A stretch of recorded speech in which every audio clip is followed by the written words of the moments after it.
Muhammadin wa ala alihi wa ashabihi wa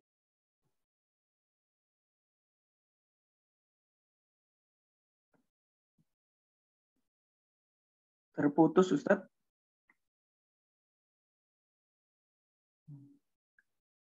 Bentar jamaah, ini Ustadz Muzaki ada gangguan sepertinya. Mohon ditunggu ya.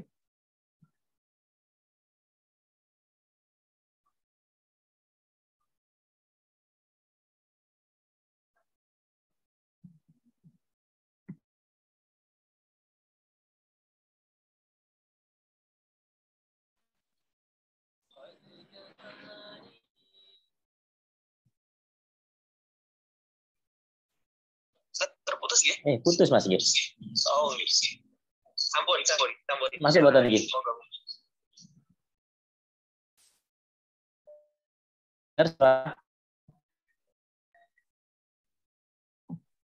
Monggo Ustadz.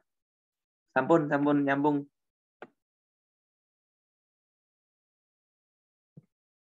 Bentar, suaranya nggak keluar Ustadz. Bentar. Di-unmute dulu Ustadz suaranya. Sudah? Iya, sampun. Jelas? Iya, jelas, sampun. Alhamdulillah. Wa syukurillah, pada kesempatan yang penuh mubarakah ini kita masih diberi kesempatan oleh Allah Jalla Jalaluh. Kita masih ditakdirkan oleh Allah Subhanahu wa taala untuk bisa bertatap muka meskipun lewat video Zoom ya, Zoom meeting. Dalam rangka TMJ, insyaallah sharing time MPM jamaah. MPM jamaah, mudah-mudahan meeting Zoom kita ini senantiasa diridhoi oleh Allah Subhanahu wa taala sehingga segala keinginan, harapan, cita-cita kita senantiasa diterima dan dikabulkan oleh Allah Subhanahu wa taala. Amin ya mujibas sa'ilin. Ikhwatal Islam wal iman, hafizakumullah. Kehidupan yang kita lihat ini penuh dengan persoalan. Tidak sedikit manusia terjerumus ke lembah kehinaan, kehancuran, kesesatan yang disebabkan oleh salah langkah dalam menghadapi persoalan kehidupannya. Yang pasti dalam hidup ini kita dihadapkan dalam keadaan yang serba ganda, suka dan duka, salah dan benar, kaya dan miskin, dan lain sebagainya. Yang semua itu timbul karena umat Islam tidak mau menjalankan apa yang sudah diperintahkan oleh Allah Jalla Jalaluh dan menjalankan apa yang sudah diajarkan oleh baginda Rasul Muhammad sallallahu alaihi wasallam. Oleh karena itu, tema pada malam hari ini saya angkat adalah the power of giving, kedahsyatan, keajaiban sedekah. Berarti sedekah niku mempunyai mata rantai yang sangat tajam. Berarti sedekah itu yang pertama bisa tudfaul bala, bisa menolak bala. Kemudian bisa memanjangkan umur, bisa tajlibur rizq, bisa menarik rezeki. Bahkan saya teringat ketika Rasulullah Muhammad sallallahu alaihi wasallam, putri Rasulullah sallallahu alaihi wasallam, Sayyidatuna Fatimah radhiyallahu anha wa ardha, pernah didatangi oleh seorang pengemis tua, kemudian menoktok pintunya Sayyidatuna Fatimah radhiyallahu anha, "Assalamualaikum." Kemudian Fatimah membuka pintunya, "Waalaikumsalam." Kemudian seorang pengemis tua tadi mengatakan, "Wahai Fatimah, berikan aku makanan atau minuman yang ada di dalam rumahmu karena saya beberapa hari belum makan." Kemudian Sayyidatuna Fatimah radhiyallahu anha langsung bergegas masuk lagi ke rumahnya mencari makanan minuman. Tidak ada makanan minuman kecuali hanya satu butir kurma dan segelas air zam-zam. Kemudian tidak berpikir panjang, satu butir kurma dan segelas air zam-zam ini diberikan langsung kepada seorang pengemis tua tadi. Dan ini adalah harta satu-satunya yang dimiliki oleh Sayyidatuna Fatimah radhiyallahu anha. Kemudian setelahnya itu Rasulullah Shallallahu Alaihi Wasallam mendatangi rumahnya Sayyidatuna Fatimah radhiyallahu anha wa ardo dan mengatakan, wahai Fatimah, apakah ada makanan ini? Kemudian Fatimah mengatakan, wahai Rasulullah, wahai Habibullah, tadi ada makanan tapi hanya 1 butir kurma dengan segelas air zam-zam, tapi semuanya saya berikan kepada orang yang sangat membutuhkan daripada saya. Mendengar seperti itu Rasulullah Shallallahu Alaihi Wasallam mengatakan, ya Fatimah, fattakun naro walau bisyakki tamroh.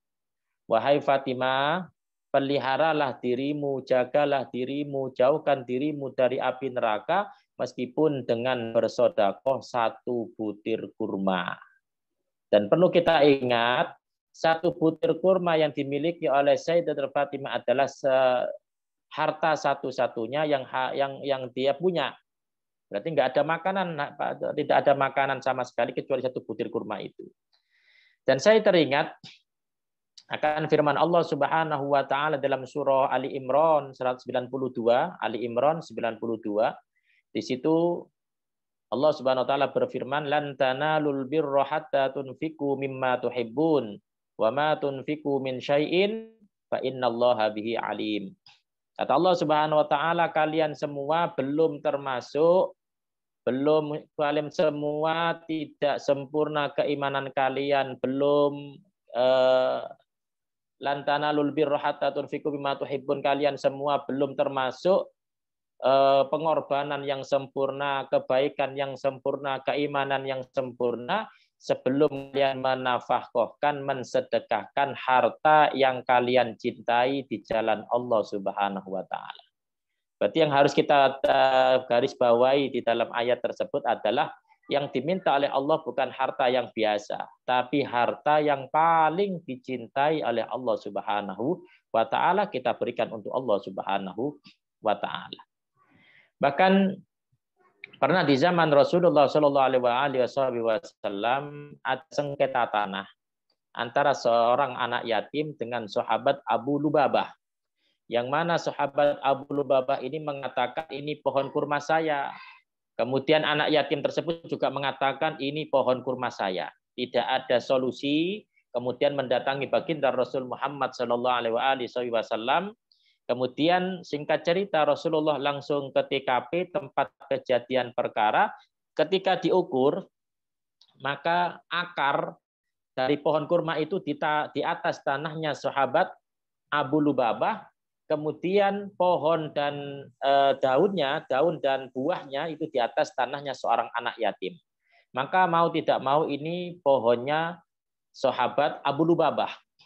Ketika mendengar itu pohonnya sahabat Abu Lubabah, seorang anak yatim tersebut spontanitas menangis, meneteskan air mata dan mendekati baginda Rasul Muhammad SAW seraya mengatakan, ya Rasulullah, kalau boleh pohon kurma itu untuk aku, untuk masa depan aku, wahai Rasulullah. Kemudian Rasulullah menganggukkan kepalanya dan mengatakan kepada sahabat Abu Lubabah, wahai sahabat Abu Lubabah, jika engkau ikhlas ridho memberikan pohon kurma itu kepada seorang anak yatim ini, maka akan diganti dengan pohon kurma yang lebih baik lagi di surga Allah Subhanahu wa taala. Bayangkan. Kemudian sahabat Abu Lubabah mengatakan, ya Rasulullah, mohon maaf ya Rasulullah, saya masih cinta kepada pohon kurma ini. Saya masih ingin memiliki pohon kurma ini. Apakah salah ini sahabat Abu Lubabah? Tidak salah. Karena ini pohon miliknya sahabat Abu Lubabah.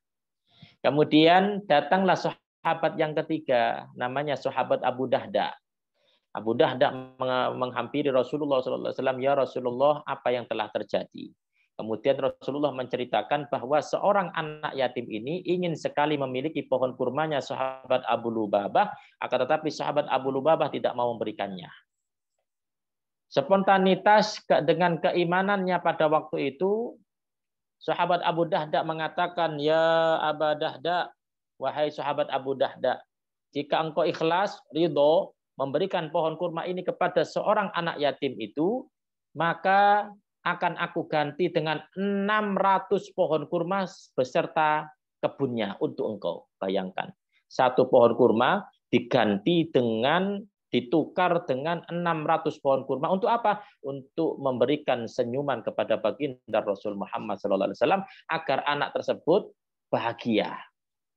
Mendengar seperti itu, Rasulullah SAW kaget, takjub, ajib. Kaget ini Rasulullah SAW. Kemudian keluar dari lisan mulia Rasulullah SAW, ma fa'ala hada. Apa yang telah kau lakukan ini, wahai sahabat Abu Dahda? Kenapa engkau lakukan ini, wahai sahabat Abu Dahda? Abu Dahda dengan keimanannya mengatakan, ya Rasulullah, saya ingin nantinya diganti dengan pohon kurma yang lebih baik lagi di surga Allah Subhanahu wa Ta'ala. Kemudian Rasulullah SAW spontanitas mengatakan, ya Abu Dahda, anta fil jannah, wa anta fil jannah, wa anta fil jinan. Wahai sahabat Abu Dahda, tempat kamu di surga. Engkau penghuni surga dan engkau di surga bersamaku, kata baginda Rasul Muhammad sallallahu alaihi wasallam. Bayangkan, dia masih hidup tapi sudah dijamin surganya oleh Allah Subhanahu wa Ta'ala. Hadirin para jamaah yang dimuliakan oleh Allah Subhanahu wa Ta'ala. Berarti sedekah ini sangat luar biasa. Bahkan saya pernah ada kejadian yang sangat luar biasa, kurang lebih di tahun 2005. Di tahun 2005 ini ada seorang perempuan yang mana pekerjaannya pada waktu itu tidak ada lain kecuali mengajar di TPQ. Kalau sekarang ini TPQ, anak-anak TPA, TPQ, yang mana gajinya pada waktu itu Rp200.000. Kemudian dia silaturahim kepada salah satu ulama yang tidak saya sebutkan namanya. Kemudian assalamualaikum, waalaikumsalam. Kemudian seorang perempuan tadi mengatakan, Ustadz, doakan saya ya, mudah-mudahan di bulan depan gaji saya bisa naik, gaji saya bisa bertambah, gaji saya bisa dilipat gandakan oleh Allah Subhanahu wa Ta'ala. Kemudian seorang ustadz tadi mengatakan, emangnya jenengan minta gaji berapa kepada Allah? Mboten muluk-muluk Ustadz, saya minta ya Rp500.000. Lo kok nanggung?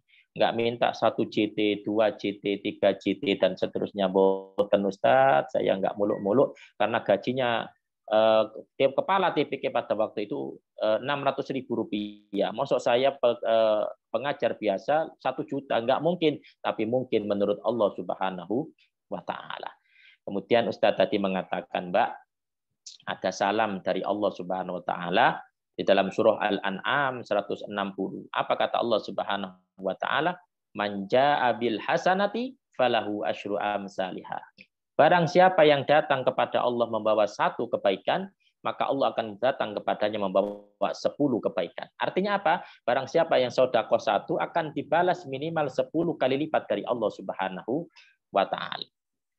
Kemudian Ustaz tadi mengatakan, Mbak, kalau bulan depan gajinya ingin dilipat gandakan, ditambah oleh Allah, gaji bulan ini jangan dibawa pulang. Sedekahkan kepada anak yatim, fakir miskin, anak penghafal Al-Quran, dan lain sebagainya. Kemudian seorang pengajar perempuan tadi, Mbak tadi mikir antara iman dan eman. Masya Allah. Nah, ini ada bedanya nipis antara iman dan eman. Kemudian mikir berapa menit kemudian dia mengatakan, Ustadz, ini amplop atau gaji satu-satunya yang saya miliki. Saya ingin saya sedekahkan di jalan Allah Subhanahu wa Ta'ala. Dikasihkan semuanya oleh seorang perempuan tadi atau pengajar TPK tadi. Ikhlas, ikhlas. Kemudian pulang. Ketika pulang, singkat cerita, dapat 1 bulan kemudian habis gajian, boten mampir-mampir, langsung pulang ke rumahnya dengan harapan di dalam amplop ini lebih, berarti gaji lebih dari yang ia bayangkan. Ketika disobek, alhamdulillah 200.000, kok masih 200.000? Katanya akan dilipat gandakan minimal 10 kali lipat dari Allah Subhanahu wa Ta'ala. Kemudian dia, mungkin bulan depan. Nah, di bulan ketiga dia tidak hanya mengharap rezeki dari Allah Subhanahu wa Ta'ala, tapi dia mengundang rezekinya itu dengan apa? Dengan jalan sholat 5 waktu di awal waktu, berjamaah di masjid, kemudian sholat duha minimal 8 rakaat dia tidak pernah tinggalkan, kemudian di malam hari dia sholat tahajud, kemudian sering membaca Al-Quran minimal 10 ayat dari Al-Quran. Ketika di 3 bulan kemudian habis gajian, boten wangsul. Kemudian mendatangi Ustadz yang 3 bulan yang lalu. Assalamualaikum, waalaikumsalam. Loh, tadi kaget. Ini Mbak sing wingi. Ini mungkin durung dilipat ganda ambek Allah Subhanahu wa taala, durung ditambah gajinya ambek Allah Subhanahu wa taala. Kemudian ya singkat cerita sehat, Mbak. Alhamdulillah sehat Ustadz. Iya, gimana? Kemarin gajinya sekarang gimana gajinya sudah berapa? Kemudian Mbak tadi mengatakan, Alhamdulillah Ustadz, gaji saya di bulan ini masih 200.000. Loh, kok bisa? Harusnya lebih dari itu. Insya Allah bulan keempat Ustadz, di bulan berikutnya gaji saya mencapai 2.200.000 rupiah. Loh, dari mana? Karena di bulan depan saya akan menikah dengan seorang laki-laki yang gajinya 2 juta. Allah. Artinya gajinya sendiri berapa? 200.000. Kemudian plus gaji suami yang soleh, diberi oleh Allah Subhanahu wa taala seorang suami pendamping yang soleh yang gajinya pada waktu itu 200.000 rupiah. Tadi gajinya suami, gajinya istri. Gajinya sendiri 200, jika mendapat tambahan lagi bonus suami yang gajinya 2 juta. Berarti 2.200.000. Allah mengatakan apa? Innallaha la yukhliful mi'ad. Allah tidak akan mengingkari janjinya. Pasti kata Allah Subhanahu wa ta'ala. Ala kulli hal. Intinya apa? Intinya sedekah itu sangat luar biasa. Bila jenengan kepingin mendapatkan kepingin sedekah niku sing penting napa? Sedekah niku sing penting kathah tapi ikhlas daripada sedikit tapi boten ikhlas. Napa? Sedekah niku napa? Kathah tapi ikhlas daripada sedikit tapi boten ikhlas. Harus diubah mindset kita itu. Nah, lek jenengan kepingin sedekah kata ikhlas niku enten amalane. Nah, amalane niku iki bisa didengar nggak suara saya ini? Bisa, Ustaz. Orang-orang bisa menirukan suara saya? Bisa, Ustaz. Bisa, insyaallah. Nggih. Monggo, saya talkin ya, saya ajari agar kita napa nggih, lek sedekah niku kathah tapi ikhlas. Nah niku. Kemudian ibadah niku tambah semangat. Nah niku amalane wonten. Monggo jenengan tiruaken nggih. Nggih. Bismillahirrahmanirrahim. Bismillahirrahmanirrahim. Sing semangat. Bismillahirrahmanirrahim. Bismillahirrahmanirrahim. Allahumma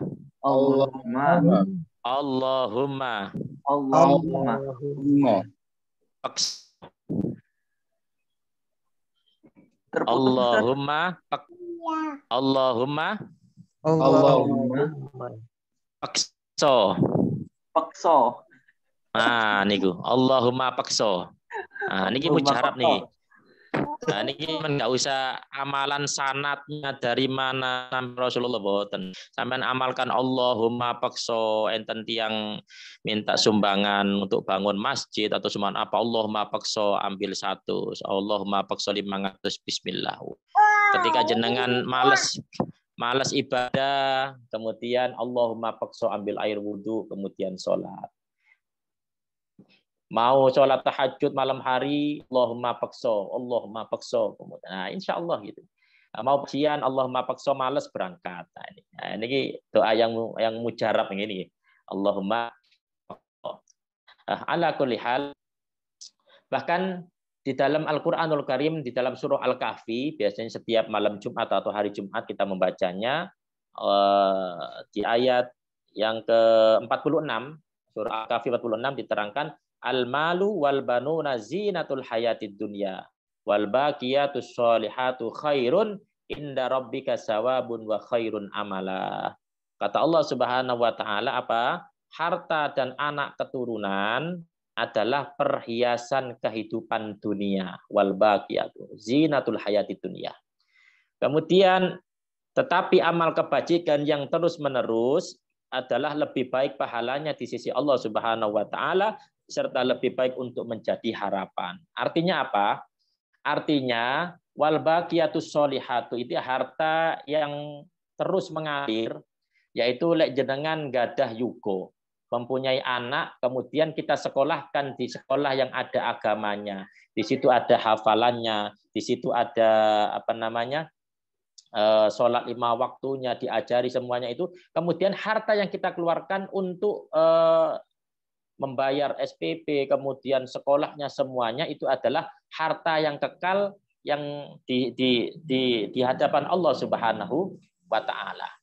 Berarti apa yang kita keluarkan itu enggak sia-sia, enggak hilang, tapi akan menjadi harta yang kekal ketika kita menghadap Allah Subhanahu wa Ta'ala. Itu adalah wal baqiyatus sholihatu. Berarti harta yang terus-menerus yang bisa kita harapkan nanti di hadapan Allah Subhanahu wa Ta'ala. Lebih-lebih pada akhir zaman semacam ini, saya teringat akan sabda Rasulullah Shallallahu Alaihi Wasallam. Apa kata Rasulullah? Badiru bil amal fitanan kaki ta'il mutlim yusbihur rajulu mu'minan wa yumsi kafiron au yumsi mu'minan wa yusbihu kafiron yabi'u dinahu bi'ardin minad dunya. Kata Rasulullah Shallallahu Alaihi Wasallam, badiru bil amal, cepat-cepat kalian untuk beramal soleh. Cepat-cepat untuk kita bergegas untuk melaksanakan amal soleh atau amal kebaikan. Badiru di sini tidak ada jeda antara kita dengan amal soleh. Kalau hari ini kita bisa membaca Al-Quran, jangan tunda nantinya. Kalau hari ini kita bisa sholat 5 waktu, jangan tunda nantinya. Kalau hari ini kita bisa sodakoh, jangan tunda besoknya. Karena apa? Fitanan. Sebelum datang fitnah, yang mana fitnah ini seperti potongan malam yang ada di gelap gulita. Saking gelapnya kita nggak akan bisa membedakan antara yang hak dan batil, antara yang halal dan haram, antara yang baik dan buruk. Bahkan kata Rasulullah SAW, yusbihur rajulu mu'minan wa yumsi kafiron. Ada seseorang di pagi hari dia masih beriman, naudzubillah sore harinya sudah kafir. Ada orang yang sore harinya bisa masih beriman, paginya sudah kafir, naudzubillah min dzalik. Karena apa? Ya bi'udinahu bi'ardin minad dunya. Karena mereka menjual belikan dua agama demi kesenangan dunia sesaat. Alhaakumut takasur hatta zurtumul maqabir. Bermegah-megahan, bermewah-mewahan telah melalaikan kita kepada Allah Subhanahu wa Ta'ala. Sampai kapan? Hatta zurtumul maqabir. Sampai kita masuk ke alam barzah, sampai kita ditutup tanah oleh Allah Subhanahu wa Ta'ala. Ada orang yang sangat mencintai hartanya. Saking cintanya kepada hartanya di dunia, dia titipkan kepada masjid. Hartanya di dunia, titipkan kepada fakir miskin. Di dunia, hartanya dia titipkan kepada orang yang membutuhkan daripada dirinya. Dengan harapan apa? Ketika dia menghadap Allah Subhanahu wa Ta'ala, harta itu pun bisa bisa diambil lagi untuk menjadi syafaat ketika dia menghadap Allah Subhanahu wa Ta'ala. Ha ayyuhal ikhwa fillah, al-izza al-hibba rahimani wa rahimakumullah. Begitulah orang-orang yang sangat mendahulukan Allah Subhanahu wa Ta'ala daripada yang lain. Berarti enten tiyang niku mengatakan, oh kula niki boten cukup, tapi saya enggak wajib sedekah. Berarti ketika kita dalam keadaan sulit, dalam keadaan terjepit, kemudian ingin mendapatkan solusi terbaik itu hanya satu. Kuncinya apa? Memperbanyak sedekah. Akan kok sempit sedekah. Terus ya Allah Subhanahu wa Ta'ala, pesan Allah dari ada resep dari Allah Subhanahu wa Ta'ala dalam surah At-Tolaq diserangkan, wa man qudira alaihi rizquhu falyunfik mimma atahullah. Apabila kalian pada waktu itu disempitkan rezekinya oleh Allah Subhanahu wa Ta'ala, boten gadah nopo-nopo, yotro boten gadah, niki boten gadah, apa kata Allah? Falyunfik mimma atahullah, maka hendaklah memperbanyak sedekah. Nopo sing saged jenengan sedekahkan? Umpamane enten yotro, ini paling berharga pada waktu itu 1.000. Nah, ini 1.000 kita keluarkan untuk Allah Subhanahu wa Ta'ala. Kemudian apa yang kita punya, yang terakhir kita berikan untuk Allah Subhanahu wa Ta'ala. Apa kata Allah? Falyunfik mimma atau saya ja'alullah ba'da usri yusra. Nah, ketika kita sudah di waktu sempit kemudian kita sedekah di jalan Allah Subhanahu wa Ta'ala, maka janji Allah Subhanahu wa Ta'ala, saya ja'alullah, maka Allah akan jadikan dalam kesulitan jalan keluar, dalam kesempitan longgaran, dalam kesusahan kebahagiaan, wa razaqallahu min haitsu la yahtasib, dan Allah akan memberikan rezeki yang tidak disangka-sangka dari mana datangnya. Ala kulli hal. Intinya sedekah niku adalah perintah dari Allah Subhanahu wa Ta'ala untuk kita minimal kita berbagi untuk orang lain itu membahagiakan, memberi senyum kepada orang lain, maka Allah akan memberikan kebahagiaan buat kita semua. Minimal kita belajar sedekah niku napa yang tadi saya sampaikan, sedekah niku sing penting kathah tapi ikhlas daripada sedikit tapi boten ikhlas. Aku lihat. Berarti lek jenengan kepingin sedekah kathah ikhlas ngene kudu ngoy Allahumma paksa. Berarti harus dipaksa. Berarti kullu syai'in minal kulino. Ini buatan hadis nggih. Kullu syai'in minal kulino. Berarti setiap sesuatu itu tergantung dari kebiasaan. Lek biasa sedekah kata niku sedekah kedik niki boten enak awake nggih. Ala kulli hal. Mungkin itu yang bisa saya sampaikan. Mungkin ada yang ditanyakan.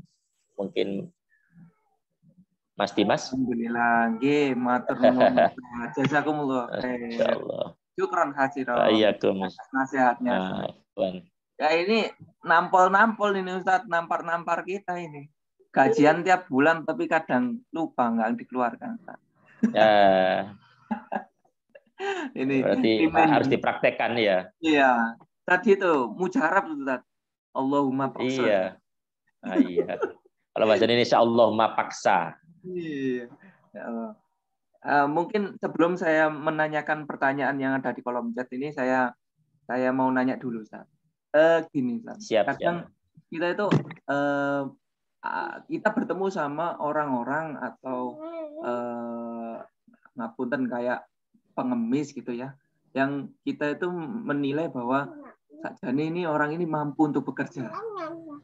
Jadi kalau kita mau keluarkan malah mikirnya, wah nanti dia malah keterusan, ketagihan dan nggak mau berusaha gitu. Nah, gimana Ustaz menurut Ustaz ini? Apa yang harus kami lakukan kalau bertemu seperti itu? Iya, ala kulli hal, intinya ketika kita sudah melihat atau ada kejadian seperti itu, maka kita yang pertama husnudon. Husnudon itu berbaik sangka kepada Allah Subhanahu wa taala. Intinya kalau kita mau beri, nggak mau ngasih, kita kasih. Tapi kalau kita tidak mau ngasih, ya jangan keluar dari mulut kita ucapan-ucapan yang bisa menyinggung dirinya.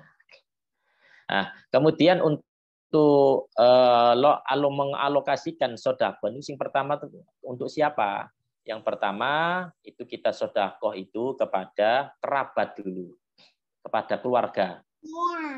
keluarga, kemudian habis keluarga, kemudian kepada tetangga, kemudian jauh lagi kepada anak. Berarti yang fakir miskin yang perlu kita bantu. Nah, siapa yang perlu kita bantu? Ya, ini yang tahu diri kita sendiri. Diri kita sendiri. Ya, ini bagaimana orang ini? Oh, orang ini kayaknya mampu, tapi ketika lihat kemudian untuk makan untuk keseharian dia tidak cukup, berarti dia termasuk apa? Kita harus tahu antara fakir dengan miskin. Kalau fakir itu apa? Fakir itu dia nggak punya pekerjaan dan nggak punya harta pada waktu itu yang dia bisa makan. Itu fakir. Berarti fakir itu nggak punya pekerjaan dan nggak punya finansial. Tapi kalau miskin, dia punya pekerjaan, tapi dia tidak mencukupi kesehariannya, itu miskin. Kalau fakir itu lebih di bawahnya miskin. Berarti nggak duit pekerjaan, kemudian untuk kebutuhan sehari-hari dia kekurangan. Berarti umpamanya kita mau kalau kita melihat, oh ini nanti kalau saya kasih ini bisa menjadi mudorot. Mudorot itu dalam artian ini, oh dia tambah malas, tambah nggak usah dikasih, nggak apa-apa.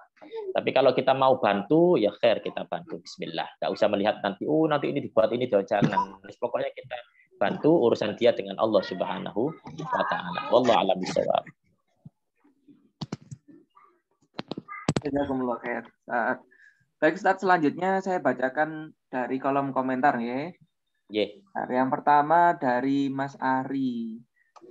Assalamualaikum Ustaz, bagaimana jika kita dimintai sedekah dari yayasan yang tidak dikenal melalui WA atau sosmed dengan alasan untuk anak yatim piatu penghafal Al-Quran dan sedekah untuk ambulan dan lainnya. Namun kita khawatir ada niatan seperti penipuan dan lain sebagainya. Bagaimana menyikapinya? Mohon pencerahannya Ustaz. Iya. Ya seperti yang saya sampaikan tadi, kurang lebihnya adalah ketika kita tahu bahwa itu adalah perlu dibantu, kita bantu. Umpamanya itu ada unsur penipuan, ya udah kita nggak usah mengucapkan sesuatu, ya udah kita menolaknya dengan ucapan yang baik. Nah, punten, kita sudah mengalokasikan kepada yang lain. Tapi kalau kita tahu kemudian dananya itu untuk betul-betul penghafal Al-Quran, betul-betul untuk untuk kehidupannya mereka, maka alhamdulillah kita bisa bantu. Lebih-lebih untuk penghafal Al-Quran ini, masya Allah. Berarti jenengan memberikan sedekah kepada anak yang waktu itu menghafal Al-Quran, maka apa yang kita keluarkan ini sama dengan apa yang mereka lakukan. Berarti seakan-akan kita juga mendapatkan pahalanya apa yang dia hafal. Sampai kapan? Ini sampai dia memurojaahnya, sampai dia menghafalnya. Allah. Yang penting apa? Husnudon. Apalagi jenengan tahu, betul-betul tahu bahwa itu akan diselewengkan, ya udah stop. Kemudian mengucapkan mohon maaf dengan kata-kata yang lemah lembut, yang tidak menyinggung. Kemudian kalau dia betul-betul, ya udah kita bantu. Insya Allah. Umpamanya kita nggak tahu gimana, ya udah urus dia dengan Allah Subhanahu wa Ta'ala. Allah a'lam bishawab. Alhamdulillah. Wah, ini mungkin informasi buat Mas Ari. Ustadz Muzaki ini punya rumah tahfiz Quran, Ustadz. Jadi kalau mungkin bagi saudara-saudara MPM yang berbahagia, mungkin kalau mau meluangkan sedekahnya bisa ke rumah tahfiznya Ustadz Muzaki. Ya, alhamdulillah ya. Promosi kebetulan kita ada di Kampung Malang Wetan 1 nomor 5 di daerah Surabaya Tengah, di daerah Pandegiling ya, Pandegiling ke baratnya adalah Kampung Malang. Alhamdulillah kita diberi amanah oleh Allah Subhanahu wa Ta'ala. Di dalam rumah ada anak-anak penghafal Al-Quran, khusus yatim dan duafa. Alhamdulillah semuanya gratis untuk sekolahnya, untuk makannya, untuk uang sakunya. Alhamdulillah. Masya Allah. Kita ya doakan mudah-mudahan bisa istiqomah. Amin, amin, amin. Baik Ustaz, saya lanjutkan. Ada pertanyaan lagi dari Mas Ari lagi, cuman yang kedua. Pertanyaan yang kedua ini, lebih utama sedekah kepada orang fakir miskin atau memberikan harta kita kepada keluarga dekat, saudara kandung atau saudara yang lebih tua? Monggo Ustaz. Iya. Yang lebih baik itu yang pertama sedekah kepada kerabat ya. Kepada kerabat termasuk saudara dekat kita atau saudara kandung, itu termasuk sedekah. Tapi kepada orang tua itu bukan sedekah, itu kewajiban anak kepada orang tua. Jadi kalau kita mempunyai orang tua itu, seorang laki-laki kewajibannya kepada kedua orang tua sampai kapan? Ya sampai seterusnya, nggak ada batas. Itu kalau seorang laki-laki, meskipun dia sudah berumah tangga, mempunyai istri, maka kewajiban seorang suami terus tidak ada putusnya kepada keluarganya, kepada bapak dan ibunya. Tapi kalau seorang istri, ketika dia sudah menikah dengan seorang laki-laki atau bersuami, maka tanggung jawabnya sudah tidak kepada orang tuanya lagi, tapi dia harus berbakti kepada suaminya. Nah, itu. Kalau Islam seperti itu. Jadi kerabat dulu kita sisihkan, kemudian kita keluar lagi kepada yang terdekat lagi, tetangga, kemudian orang fakir miskin dan lain sebagainya. Wallahu a'lam bishawab. Karena pernah kejadian di zaman Rasulullah SAW, pernah kejadian itu ada seorang anak melaporkan orang tuanya mengambil hartanya. Kemudian ada seorang anak mendatangi Rasulullah SAW. Ya Rasulullah, inna abi akhoda mali. Wong tuwaku iki lho njupuk dunyaku tok. Berarti dia seakan-akan ada orang tua mengambil hartanya anaknya. Kemudian diadukan kepada Rasulullah SAW. Kemudian dipanggil ayahnya. Dipanggil ayahnya, orang tuanya, ditanya, wahai ayah, wahai bapak, sampean jupuk duit anak sampean. Nah, iya ya Rasulullah, aku ini jupuk, saya mengambil harta anak saya ini bukan untuk poya-poya. Tanyakan kepada dia, saya hanya untuk makan. Hanya untuk makan. Kaget ini. Rasulullah SAW kemudian langsung keluar dari lisan mulia Rasulullah SAW kepada seorang anak tadi yang melaporkan orang tuanya dan mengatakan, anta wa maluka li abika. Wahai fulan, wahai anak, engkau dan sekujur tubuhmu dan semua hartamu milik ayahmu, milik orang tuamu. Berarti nggak punya hak apa dia. Karena harta anak semuanya ini adalah miliknya orang tua. Tadi nggak benar kita kalau lihat di apa namanya di medsos, kemudian di media cetak, media TV, banyak anak yang melaporkan orang tuanya mengambil hartanya. Itu kalau hukum Islam, di dalam Islam itu harta anak semuanya miliknya orang tua. Umpamanya orang tua ngambil tanpa sepengetahuannya itu halal. Nah, tapi kan ada adab-adabnya tersendiri. Jadi dia dulu kecil siapa yang membiayai, yang mengurus sampai dia besar kaya raya umpamanya. Kemudian dia lupa kepada kedua orang tuanya. Kemudian Rasulullah mengatakan, anta wa maluka li abika. Dirimu sekujur tubuhmu mulai atas sampai bawah dan semua hartamu milik kedua orang tuamu. Insyaallah. Masya Allah. Matur nuwun Ustaz penjelasannya. Yeah. Mungkin ini yang terakhir Ustaz, ada pertanyaan terakhir dari Pak Badrul. Assalamualaikum warahmatullahi wabarakatuh Ustaz. Mohon Waalaikumsalam berkenaan dengan pengemis di pertigaan jalan. Selain aturan pemerintah melarang, sudah jadi rahasia umum bahwa mereka banyak yang menjadikan mata pencarian, sedangkan meminta masuk dilarang agama. Syukran Ustaz. Iya.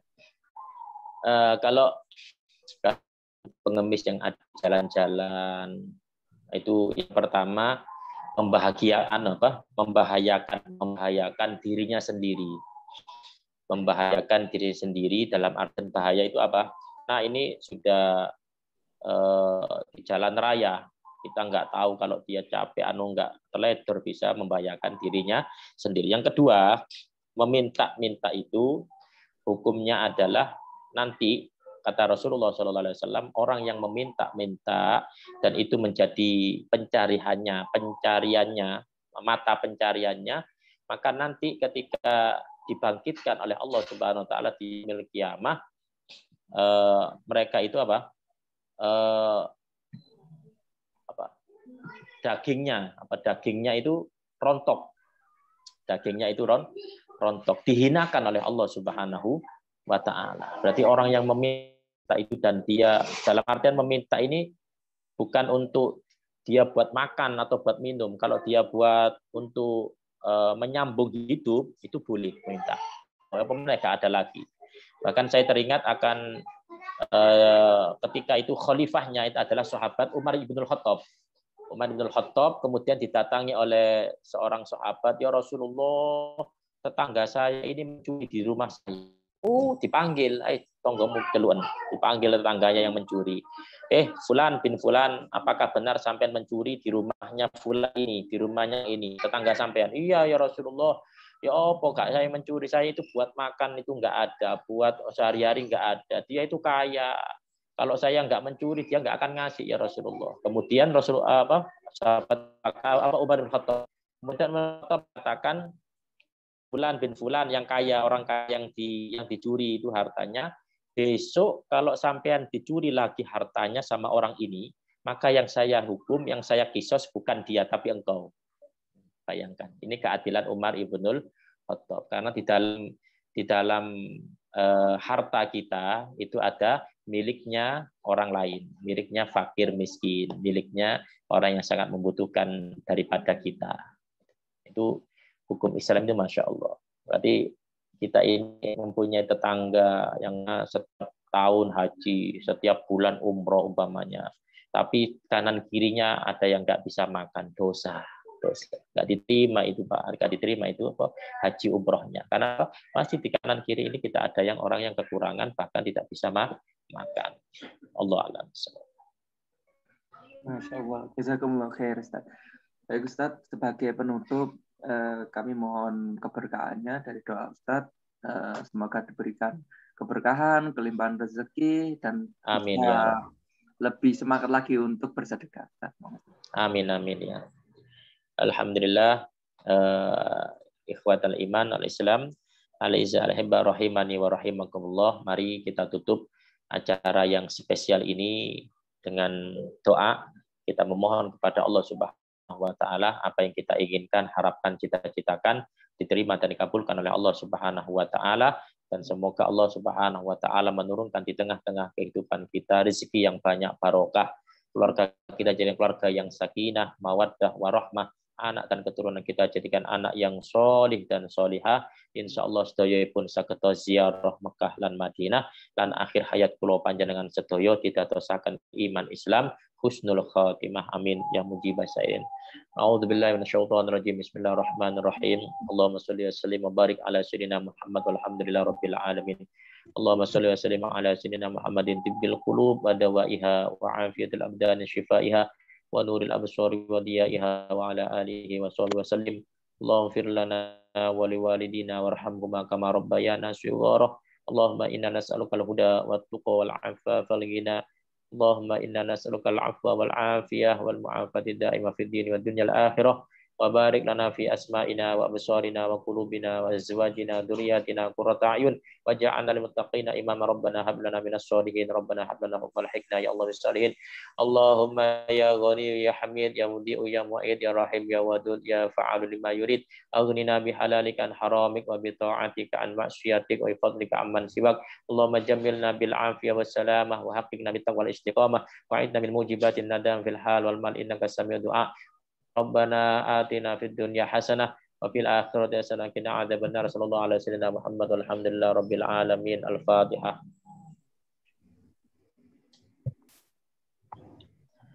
Mudah-mudahan kita masih dipertemukan kembali di channel dan di gelombang yang sama di acara STMJ yang penuh berkah insyaallah. Assalamualaikum warahmatullahi wabarakatuh. Waalaikumsalam warahmatullahi wabarakatuh. Jazakumullah khair Ustaz Muzaki. Ayyakum insyaallah. Demikian Bapak Ibu semuanya, semoga acara kajian malam hari ini bisa memberikan berkah yang luar biasa buat kita semuanya, dan kita diberikan kesehatan dalam kesejahteraan dan taat dalam iman dan Islam. Amin amin ya Rabb.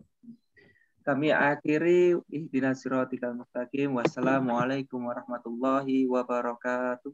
Waalaikumsalam warahmatullahi wabarakatuh. Jazakumullah khair. Waalaikumsalam insyaallah. Terima kasih semuanya. Kapan-kapan sowan mereka. Amin amin insyaallah. Saya tutup dulu. Silakan bisa meninggalkan.